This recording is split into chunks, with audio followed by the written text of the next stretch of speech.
Sebelum kami melanjutkan perbincangan soal vaksinasi individu yang berbayar ini, kami akan putarkan kembali pernyataan Presiden Joko Widodo pada tanggal 16 Desember 2020 lalu yang menjanjikan kepada seluruh rakyat Indonesia terkait pemberian vaksinasi COVID-19 secara gratis.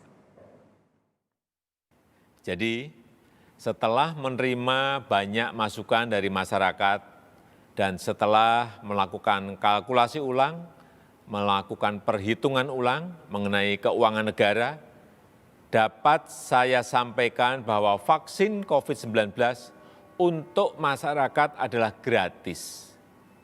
Sekali lagi, gratis, tidak dikenakan biaya sama sekali. Itu tadi pernyataan Pak Jokowi pada bulan Desember tahun 2020, itu sesuai dengan Peraturan Menteri Kesehatan nomor 84 tahun 2020, pasal 3 ayat 3 bunyinya bahwa vaksinasi tidak dipungut bayaran alias gratis, tapi kemudian Peraturan Menteri Kesehatan ini diubah menjadi PMK nomor 10 tahun 2021, di mana pasal 1 ayat 2 berbunyi vaksin gotong royong ditanggung oleh badan hukum atau badan usaha, diubah lagi, direvisi lagi menjadi Peraturan Menteri Kesehatan nomor 19 tahun 2021, pasal 1 ayat 5 menyebutkan vaksin gotong royong, pendanaannya dibebankan kepada yang bersangkutan atau badan hukum atau badan usaha. Sampai dengan saat ini, hari ini, naskah dari Peraturan Menteri Kesehatan yang nomor 19 tahun 2021 ini belum muncul di website Kementerian Kesehatan. Kami mendapatkannya dari teman-teman di Lapor COVID. Bung Arya, tadi Anda sudah ingin merespons apa pernyataan dari Pak Saleh. Sekali lagi, tadi kami memutar itu untuk mengingatkan lagi bahwa Pak Presiden pernah berjanji bahwa vaksin COVID-19 akan diberikan kepada seluruh masyarakat Indonesia secara gratis. Kalau saat ini ada program vaksinasi individual yang membayar, bukankah ini sebenarnya tidak sesuai dengan janji Pak Presiden? Begini, seperti yang dikatakan tadi, bahwa ini ada orang-orang yang ingin mengakses vaksin secara individu, ya, yang selama ini dia agak susah, yang dikasih gratis itu beda lagi gitu ya. Dan kita nggak pernah, kalau tadi, saya maksudnya gini, kalau tadi masyarakat itu susah mengakses vaksin gratis, itu bolehlah kita jadi perdebatan dan panjang. Tapi masalahnya tidak ada akses, tidak sangat mudah bagi rakyat untuk mengakses itu gitu.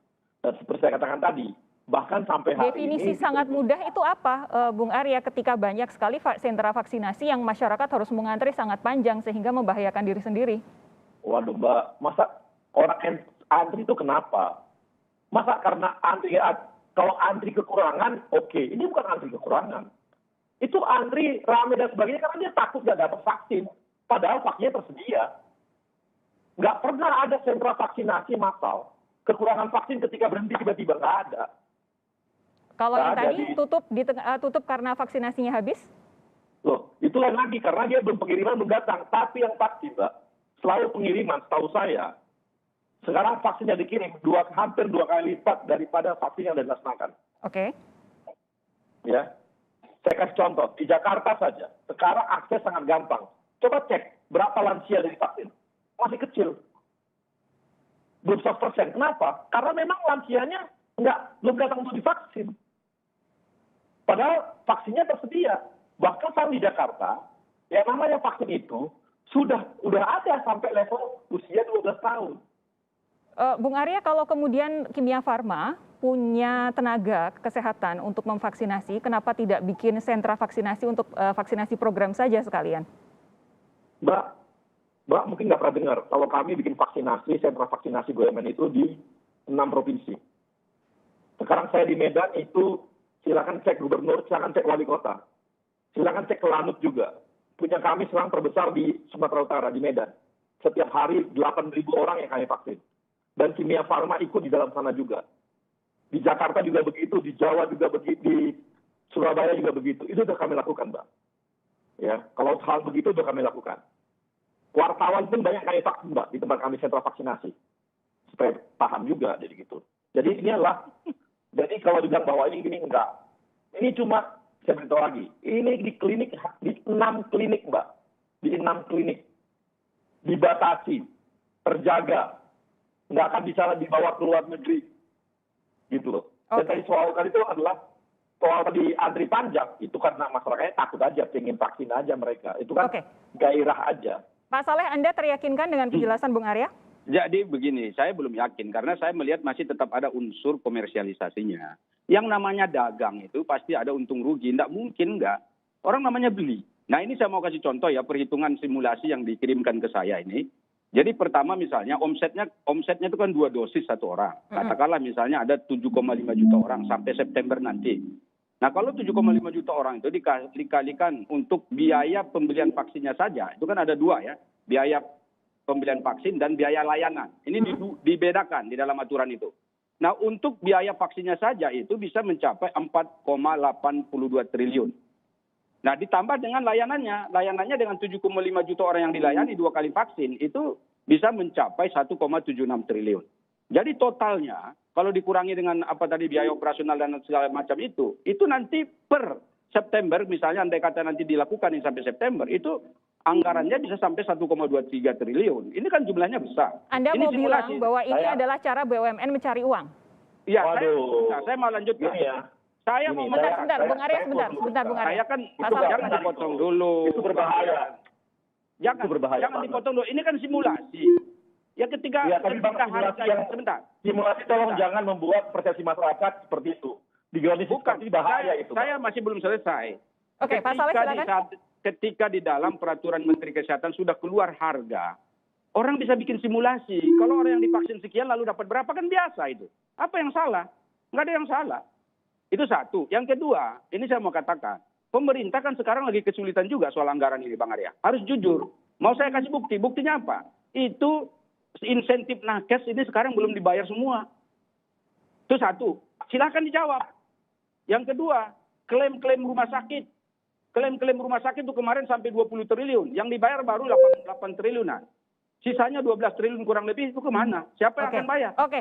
Dari mana uangnya gitu loh? Saya Dan cuma ini tinggal semua punya waktu silakan sedikit. dijawab sama Bang Arya lah ya. Ini kan Bung Arya, silakan. ada di Gini ya. apa namanya di Gini. Komite Penanganan Gini. Pemulihan Ekonomi Nasional. Saya Silakan udah dijawab. baca. Saya udah baca itu WA itu dan itu isinya nggak benar. Yang pertama, vaksin gotong royong ini ya itu untuk perusahaan sebagian besar. Pegang dulu itu satu. Ya. Maka tadi hitungan nakesnya itu disediakan sendiri oleh perusahaan itu sendiri, bukan Kimia Farma. Enggak, itu tidak benar. Karena di dalam aturannya, itu ada 2. Beli vaksin dan beli layanan. 2 dibaca lagi aturannya. Oke. dong. Saya mau Silakan beritahu diselesaikan Baca dulu, Pak. aturannya, saya sudah baca Nggak, aturannya. saya beritahu dulu. Saya udah baca juga itu. Jadi nakesnya nggak ada hitungan vaksin Kimia Farma untuk perusahaan-perusahaan. Semua perusahaan berhak untuk membuatnya itu. Dan Ya, saya mau bantah. satu, itu ya. Enggak, saya mau bantah Ya. dulu yang ini. Itu apa tahu nggak? Itu kan kalau misalnya tetap dijual, mau ke perusahaan dijual, mau ke individu dijual, pasti ada komersialisasinya itu. Kan bayar Gini. mereka juga perusahaan Nggak, itu. gini. Kan bayar. Nggak, sama aja. Gini, kalau BUMN, Bedanya, gini, yang individu gini, ini dia bayar unsur sendiri. saya, Sebentar. Gini, Pak. Pak Saleh, Ya, silakan, gantian. silakan. Bung Arya silakan. itu kalau saya tanya, kalau BUMN vaksinnya dikasih ke negara, emang nggak beli negara ke BUMN? Ya itu beli, silakan beli. Ya, artinya, nggak, itu yang kunci loh. Artinya, mau dijual ke individu, nggak mau dijual individu ke negara pun, tetap namanya BUMN tetap akan menjual ke negara. Artinya yang dia dapat sama aja, mau dibawa kejual ke negara sama ke individu. Artinya BUMN-nya nggak dapat, sama aja pendapatannya, sama aja, nggak ada satu komersialnya. Oke, Itu jadi clear banget. bolehkah saya menyimpulkan bahwa sebenarnya ini untuk menghabiskan jatah vaksin yang sudah terlanjur dibeli oleh BUMN supaya BUMN tidak rugi, Bung Arya? Ya enggak lah, orang masih ada BUMN, masih ada perusahaannya kok. Kalau kami kan Bukan. bisa aja kasih ke Kemenkes, apa susahnya? Enggak Jadi ada susahnya bagi kami kan susahnya ke Kemenkes untuk dibeli. Susahnya itu Karena berpikir bakal di beli mana Kemenkes juga kalau mau. Oke, susahnya baik. itu berpikir di mana katanya BUMN tidak mendapatkan keuntungan apa-apa dalam pengadaan vaksin ini. Itu kan tidak masuk akal, itu pasti ada. Loh, gini, Kalau Pak. nggak rugi dong Bio Farma-nya Oke. gimana sih? Bio Farma ini terkenal sebagai perusahaan memang yang ahli di bidang vaksin dari dulu.